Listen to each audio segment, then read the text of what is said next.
Lihat pemilihan lokasinya bisa jadi kaitannya adalah pelaku punya punya kenangan tertentu dan sehingga mau melakukan aksinya di situ. Misalnya salah satunya adalah bullying. Nah, kalau misalnya memang itu adalah sesuatu yang harus didalami, opsi yang harus didalami, profiling yang perlu dilakukan oleh polisi itu seperti apa, sejauh mana? Yang jelas nanti yang akan berbicara banyak itu adalah profiling pelaku. Dari profiling pelaku ini nanti akan bisa kita ketahui bagaimana keseharian dia di dalam keluarganya, dan nanti keluarganya juga akan ditanyakan anak ini seperti apa. Dan memang kalau kita melihat tren dari berbagai aksi teror baik di belahan manapun di dunia belakangan ini, terutama yang lone wolf, itu memang dilakukan oleh anak muda rata-rata karena kerentanan ideologi tadi. Makanya kita memegang satu prinsip yang sama di dalam praktisi teror ya, terutama kita yang sudah terbiasa menganalisis teror ini. Memang teror ini tidak ada agamanya.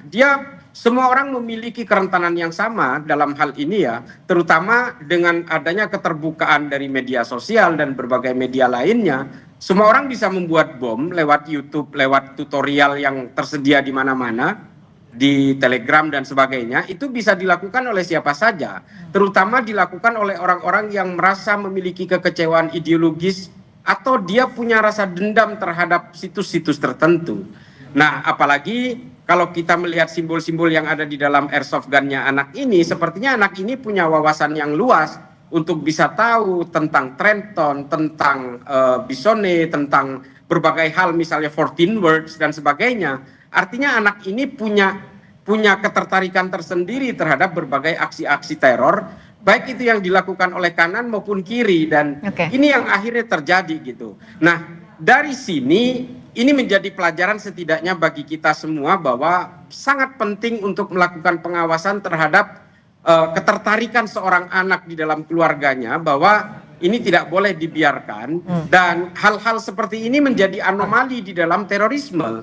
Bisa jadi seorang anak yang mendapatkan pendidikan yang sangat serius di dalam keluarganya, tapi dia kemudian memilih ketertarikan yang salah, maka bisa saja dia kemudian menjadi orang-orang yang mau berbuat kekerasan seperti ini. Oke, saya ke Pak Anton dulu. Pak Anton, tapi kalau misalnya berbicara dari pengalaman juga, ketika ada aksi ledakan seperti ini, apa indikasi yang harus diwaspadai? Apakah ini hanyalah serangan tunggal, serangan satu kali, atau bisa jadi ada serangan lain yang juga direncanakan?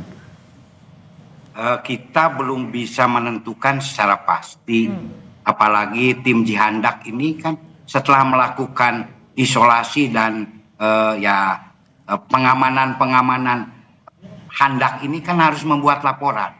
Begitu juga tim lidik untuk mengumpulkan barang bukti. Nah, di sini apakah ini individu atau kelompok, terlalu dini mungkin kita harus menentukan saat ini. Karena kan sifat-sifat teror ini ya biasanya saya juga sering belajar dari Pak Islah, diawali dengan sikap-sikap intoleran.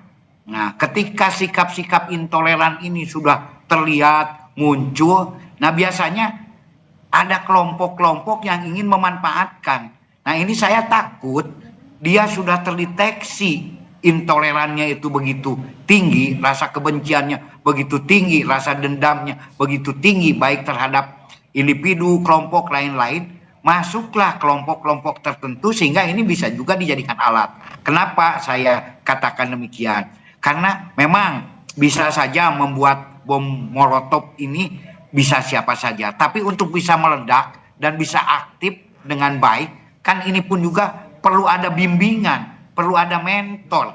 Nah, biasanya ini ya orang-orang yang punya keberanian untuk melakukan bom ini perlu keberanian khusus. Nah, di sini untuk mendidik mental ini biasanya ada dari kelompok-kelompok tertentu. Dan ini pun juga kita juga dalam hal ini harus prihatin. Ternyata budaya kekerasan di Indonesia yang asalnya hanya perkelahian, mungkin ya penusukan, sekarang sudah beralih kepada bom molotov. Ini pun juga harus dijadikan satu kajian bagi semua, khususnya bagi para pendidik. Kenapa sampai ke sini? Nah, ini saya belum bisa menentukan apakah individu atau dimanfaatkan oleh kelompok. Nah, ini harus betul-betul dikaji. Dan Oke. mungkin nanti pun juga pasti akan di profiling siapa keluarganya lain-lain. Tapi pasti di profiling juga jaringannya, siapa kawannya yang terdekat selama ini. Ketika diketahui ada kawan-kawannya, ada mentornya dari kelompok-kelompok tertentu, ya mungkin mereka ini hanya dijadikan alat saja oleh kelompok-kelompok tertentu. Nah itu nanti jadi PR untuk profiling juga ya Pak Anton. Kepada Nah Pak Anton, bangsa Indonesia gitu.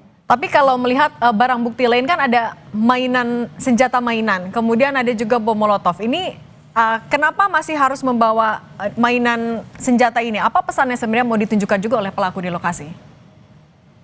Ya bisa saja itu sekedar sebuah pengalihan. Sehingga seolah-olah ini hanya sebuah individu anak-anak. Padahal sebetulnya di balik itu bisa saja terjadi hal yang lain. Nah, untuk mengelabui, sehingga kan pelaku kejahatan itu selalu ingin menghilangkan barang bukti. Nah, mereka di sini ya tidak menutup kemungkinan semua kemungkinan ini bisa terjadi. Tetapi di sini seseorang sudah bisa membuat sebuah bom molotov itu bukan ya hal yang sepele. Ini pasti ada mentornya. Nah, di sini siapa mentornya? Siapa pensuplainya? Karena di dalam penanganan bom juga ada siapa suppliernya, dari mana sumber dayanya, dan lain-lainnya. Ini juga aktor intelektualnya juga perlu kita sampaikan. Karena biasanya dari hasil-hasil yang sudah ada sementara ini di Indonesia belum ada aksi teror ini yang individu gitu kan. Selalu ada jaringannya. Nah, ini pun juga siapa tahu ini dimanfaatkan oleh jaringan tertentu yang sampai saat ini kita belum tahu. Karena sekarang di anak muda pun juga gerakan-gerakan yang mengacu kepada kekerasan ini kan sudah banyak, seperti geng motor, mohon maaf, bukan saya mendiskreditkan geng motor, tapi kenyataannya geng motor ini sampai ada yang membunuh, membacok, lain-lain. Ini kan kekerasan-kekerasan di jalanan. Nah, sekarang kekerasan melalui bom ini, nah ini sesuatu yang baru di Indonesia. Ini perlu ya satu ya penyelidikan yang seksama daripada rekan-rekan penyidik. Mudah-mudahan ini bisa diketemukan. Ya syukur kalau individu, tapi ketika ini jaringan, kemudian dimanipulasi hanya dengan senjata lain-lain, kemudian kita ini ya terlena. Nah ini jangan sampai juga terjadi, karena segala situasi, segala kemungkinan bisa saja terjadi di dalam ini. Dan sekali lagi saya pesan di sini kepada Pak Kapolda, segera tentukan manajer TKP sehingga TKP ini bisa steril ya Pak, untuk pengamanan juga. Tidak berantakan seperti masih saya lihat, mohon maaf kalau menurut kacamata saya masih agak berantakan, kurang tertib gitu. Tadi kan juga tadi Pak Anton juga sempat singgung kalau ya bisa jadi ini tidak hanya belajar sendiri tapi ada mentornya juga. Nah Bang Islah, biasanya seberapa rentan, kita masih belum tahu pelakunya usia berapa, tapi seberapa rentan pengetahuan terkait dengan dugaan terorisme ini bisa menular dari. Tapi jangan dijawab dulu Bang Islah, kita lihat dulu ini ternyata di Rumah Sakit Islam Cempaka Putih Jakarta ada Wakil Ketua DPR RI fraksi Gerindra Sufmi Dasko Ahmad sedang melakukan tinjauan, tampaknya didampingi oleh sejumlah politisi partai Gerindra lain. Ada Habibur Rahman, anggota DPR RI, ada utusan khusus Presiden Raffi Ahmad.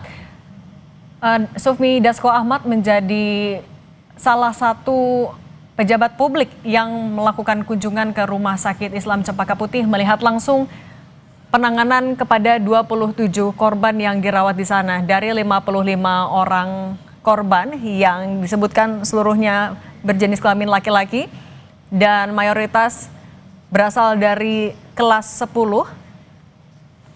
Sana sebanyak 27 orang sedang dilakukan perawatan dengan luka yang berbeda-beda. Sufmi Dasko Ahmad baru saja tiba didampingi oleh sejumlah politisi Partai Gerindra untuk melihat langsung seperti apa penanganan di sana. Kalau tadi Gubernur Jakarta Pramono Anung sudah menegaskan kalau seluruh pengobatan bagi 55 orang yang terluka menjadi korban ledakan di SMAN 72 Jakarta akan ditanggung oleh pemerintah Provinsi DKI Jakarta dimanapun seluruhnya dirawat. Di rumah sakit manapun itu akan menjadi tanggungan dari pemerintah Provinsi DKI Jakarta. Instruksi ini juga sudah disampaikan oleh Gubernur kepada Kadinkes Kadisdik, dan wali kota terkait. Saat ini setelah Gubernur Jakarta, Wakil Ketua DPR RI Sufmi Dasko Ahmad melakukan tinjauan. 27 korban yang dirawat di Rumah Sakit Islam Cempaka Putih sedang menjalani penanganan medis di instalasi gawat darurat. Penanganan disesuaikan dengan jenis luka yang mereka alami. Ledakan di SMAN 72 Jakarta terjadi pada siang tadi ketika masih dalam rangkaian ibadah sholat Jumat di masjid yang ada di dalam area SMAN 72 Jakarta. Saat ini di lokasi juga dilakukan pengamanan ketat untuk olah TKP. Sementara untuk di Rumah Sakit Islam Cempaka Putih, keluarga juga tadi dilaporkan oleh jurnalis Kompas TV menunggu dan mendampingi anak-anaknya korban sedang menjalani perawatan di instalasi gawat darurat.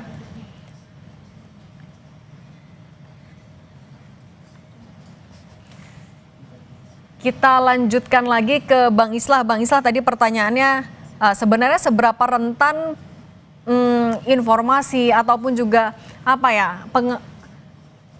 pengetahuan soal terorisme ini bisa ditularkan dari satu orang ke satu orang? Saya kira memang setiap aksi terorisme itu sifatnya selalu mengirimkan pesan, sending message. Itu selalu terjadi dimanapun. Kejadian yang terjadi di Jakarta Utara hari ini pernah juga terjadi di Amerika misalnya di Columbine. Itu juga terjadi dan ternyata setelah dilakukan penelusuran dan penyidikan, ternyata memang pelakunya memiliki relasi kuat dengan sekolah yang disasar itu, SMA waktu itu. Jadi kalau melihat dari pola-pola seperti ini, kenapa dia menyasar satu sekolah dan sebagainya, saya lebih meyakini bahwa ini dilakukan secara mandiri. Kalau ternyata dia tertular oleh ideologi-ideologi yang didapatkan, entah dari satu kelompok kajian atau dari media sosial dan sebagainya, memang engagement dengan berbagai informasi tentang ideologi kekerasan ini hari ini sangat berdiaspora dimanapun, di semua platform juga tersedia gitu. Tapi Bang Islah, sorry saya potong dulu, tapi kalau melihat dari barang bukti yang ditemukan, tadi ada senjata mainan, ada bom molotov, nah pesan yang mau disampaikan tuh apa kalau lokasi tujuannya adalah di masjid yang ada di sekolah? Ya ini kalau melihat dari semua yang simbol yang ada di dalam airsoft gun itu kan sebenarnya adalah pelaku-pelaku dari kelompok-kelompok yang lebih mengarah kepada kebencian terhadap agama tertentu dan kelompok tertentu. Tapi kita tidak bisa melihat itu karena kadang-kadang aksi terorisme itu memiliki anomali dan bergerak dengan logikanya sendiri gitu. Nah ini kan kalau kita melihat ini kan semua penyerang masjid. Artinya dia melakukan pola yang sama seperti idolatrinya mereka. Apakah ini digerakkan oleh kelompok Kristen sayap kanan misalnya? Belum tentu juga. Bisa jadi pelakunya itu juga seorang muslim yang kemudian terinspirasi oleh gerakan-gerakan ideologi tertentu atau kepentingan tertentu atau kepentingannya pribadi yang kemudian dia wujudkan ke dalam serangan seperti yang terjadi hari ini. Jadi sangat kompleks kalau berbicara tentang terorisme, tapi pada intinya adalah bahwa semua gerakan teror atau aksi teror itu pasti didasari oleh satu keinginan ideologi untuk memaksakan nilai sakral yang ada di dalam dirinya, kepentingan dirinya, untuk kemudian dilakukan dengan cara menakut-nakuti orang lain. Nah ini adalah definisi yang sangat baku di dalam dunia terorisme. Ya mungkin saya sama pesannya dengan Bang Anton juga, bahwa semua orang memiliki kerentanan yang sama. Tapi yang saya sayangkan memang ini seperti tayangan yang ada di sini ya. Orang main comot aja berbagai barang bukti yang ada di TKP tanpa menggunakan sarung tangan dan sebagainya. Ini kan mengurangi sakralitas dari TKP karena di dalam satu situs TKP teror itu seharusnya semua harus berada di tempatnya, jangan disentuh karena nanti yang akan berbicara adalah lapor. Inavis dan lapor yang akan berbicara, ini yang akan memberikan pemetaan kepada penyidik untuk bisa menentukan pelakunya ini sebenarnya melibatkan berapa orang, jaringannya kemana kalau memang ini berbasis jaringan. Nah ini yang harus dihindari sebenarnya. TKP yang kemudian diacak-acak seperti ini sangat membahayakan terhadap produk penyidikan nanti. Oke, TKP seharusnya masih steril. Nah kalau Pak Anton, apa yang sebenarnya biasanya menjadi kendala untuk penangkapan dan juga untuk mendalami seorang pelaku dugaan teroris? Saya kira kalau masalah penangkapan ini biasanya kalau identitas pelaku itu sudah diketahui, tetapi pelaku itu sendiri ya berlari-lari, bersembunyi gitu kan, sehingga tidak terdeteksi adanya di mana. Apalagi sekarang ini sudah tahu, kalau dulu masih bisalah dideteksi melalui HP, nomor lain-lainnya. Tapi kalau sekarang kan pasti mereka pun juga sudah lebih pintar. Mereka melakukan secara ya istilahnya sembunyi-sembunyi tanpa membawa alat-alat elektronik. Nah, itu yang kesulitan. Dan juga kalau dulu itu kesulitannya itu kemana? Karena disembunyikan oleh ya jaringannya itu sendiri, sehingga kita pun juga lebih sulit. Nah, kalau di dalam hal ini yang sekarang ini ya justru ini siapa pelakunya tetap kita harus lihat ya. Saya kenapa istilahnya itu memberikan satu argumen kenapa orang ini berani melakukan pengeboman. Karena untuk bisa berani melakukan ya tindakan bom blasting ini perlu satu mental khusus gitu kan. Nah, makanya di sini kenapa Bang Islah saya curiga ada mentor gitu yang ngomporin gitu kan, yang harus berani, bukan hanya sendiri gitu kan. Karena ini baru gitu kan. Nah, makanya saya mengkaitkan apakah ini kenapa simbolnya senjata, ini pun juga bisa saja ini dikaitkan bukan hanya sekedar di TKP sekolah, tapi ini pun juga di komplek militer ini nih. Nah, ini Pak pun Anton, juga perlu ini kita juga kaji bersama. saksi bilang ada 3 titik ledakan, Pak Anton.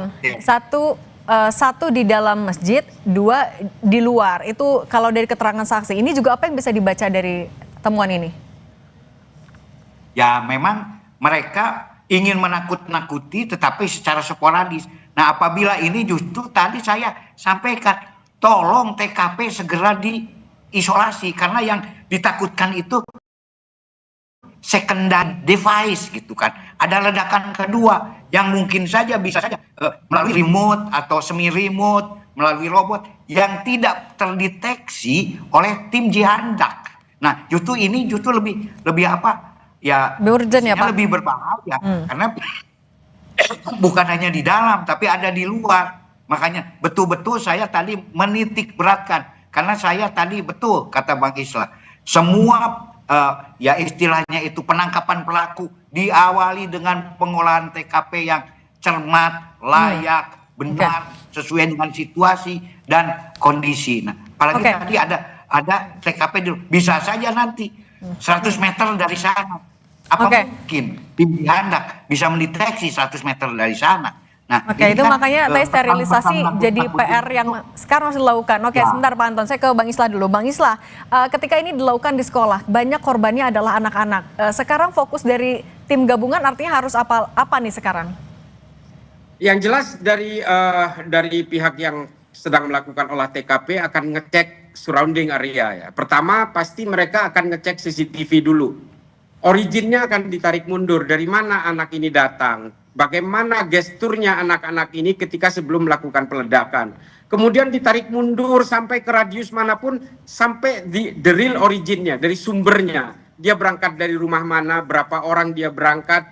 Dan kemudian setelah diketahui profilingnya, maka petugas pasti akan melakukan penyidikan terhadap keluarganya, rumahnya, termasuk juga handphonenya nanti akan diselebrate dan akan dibongkar. Dia berkomunikasi dengan siapa saja, dia nonton tutorialnya dari mana, ideologinya dia dapat dari mana. Saya kira ini akan menjadi satu perjalanan panjang dari sebuah proses TKP ya, dari yang paling awal sampai kemudian terjadi ledakan itu. Ini melibatkan berapa orang, tapi memang kita tidak bisa berandai-andai karena nanti TKP yang akan berbicara dan juga pelaku sendiri yang akan berbicara. Tapi kita tunggu saja hasil penyidikan dari Densus dan Polda Metro Jaya. Baik, kepastiannya kami tunggu sama-sama Pak Irjen Purnawirawan Anton Carlyan dan